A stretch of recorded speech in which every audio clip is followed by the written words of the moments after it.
കുടിവെള്ളക്ഷാമം പരിഹരിക്കണമെന്ന് ആവശ്യം. താലൂക്ക് സഭ ബഹിഷ്കരിച്ച് ഗ്രാമപഞ്ചായത്ത് അംഗങ്ങൾ. ശാസ്താംകോട്ടയിലാണ് സംഭവം. പടിഞ്ഞാറേക്കല്ലട ഗ്രാമപഞ്ചായത്തിലാണ് കുടിവെള്ളക്ഷാമം രൂക്ഷമാകുന്നത്. ഗ്രാമപഞ്ചായത്ത് പ്രസിഡന്റിന്റെ നേതൃത്വത്തിലാണ് സഭ ബഹിഷ്കരിച്ച് ഓഫീസ് റൂമിന് മുന്നിൽ കുത്തിയിരുന്ന് പ്രതിഷേധിച്ചത്.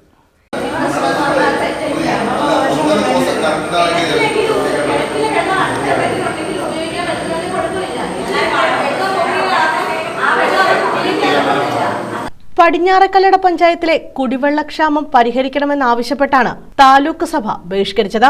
ഗ്രാമപഞ്ചായത്ത് പ്രസിഡന്റ് ഡോക്ടർ സി ഉണ്ണികൃഷ്ണന്റെ നേതൃത്വത്തിലാണ് താലൂക്ക് സഭ ബഹിഷ്കരിച്ചത്. പഞ്ചായത്തിൽ കഴിഞ്ഞ ഒരാഴ്ച കാലമായി ഒരു തുള്ളി വെള്ളം പോലും ലഭിക്കാത്ത അവസ്ഥയാണ്. നല്ല മഴ പെയ്ത് വെള്ളക്കെട്ടായിരിക്കുന്ന ആ പ്രദേശത്തെ ജനങ്ങൾക്ക് വെള്ളം കുടിക്കാൻ കൂടി കഴിഞ്ഞില്ല എങ്കിൽ അവർ ഈ മലിനജലം കുടിക്കാൻ ബാധ്യസ്ഥരാകുകയും കോളറയടക്കം അവിടെ പടരാൻ സാധ്യതയുണ്ട്. ഇപ്പോൾ തന്നെ പലതരത്തിലുള്ള പനികളും അവിടെ വന്നുകൊണ്ടിരിക്കുക. അപ്പോൾ ഇതുവഴി ജനങ്ങൾ വലിയ ദുരിതത്തിലേക്ക് പോയിരിക്കുകയാണ്. ഇത് സംബന്ധിച്ച് നമ്മൾ കൃത്യമായ അറിയിപ്പുകൾ വാട്ടർ അതോറിറ്റിക്ക് നൽകിയിട്ടും യാതൊരു തരത്തിലുമുള്ള നടപടിയും ഒന്നും ഉണ്ടായിട്ടില്ല. ഈ സാഹചര്യത്തിൽ വാട്ടർ അതോറിറ്റിയിലെ ഉദ്യോഗസ്ഥന്മാരടക്കം പങ്കെടുക്കുന്ന താലൂക്ക് സഭ പടിഞ്ഞാറേക്കല്ലട പഞ്ചായത്ത് സമിതി ഉപരോധിക്കാൻ തീരുമാനിച്ചു. അപ്പോൾ ആ ഉപരോധ സമരത്തിലേക്ക് എങ്കിലും പരിഹാരം ഉണ്ടാകും എന്ന് വിചാരിക്കുന്നു. ഇല്ലെങ്കിൽ തുടർന്ന് വലിയ ജനകീയ സമരങ്ങളുമായി ഞങ്ങൾ മുന്നോട്ട് പോകുന്നു. തുടർന്ന് ഓഫീസിന് മുന്നിൽ കുത്തിയിരുന്ന് പ്രതിഷേധ സമരം നടത്തി.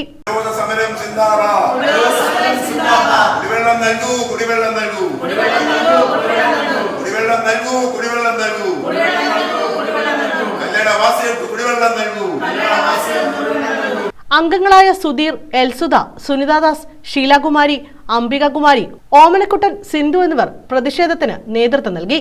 പ്രദേശത്ത് ജലക്ഷാമം രൂക്ഷമായി തുടരുകയാണ്. ഇതോടെയാണ് താലൂക്ക് സഭയിലും ഗ്രാമപഞ്ചായത്ത് അംഗങ്ങൾ പ്രതിഷേധവുമായി രംഗത്തെത്തിയത്. News bureau, Sasthamkotta.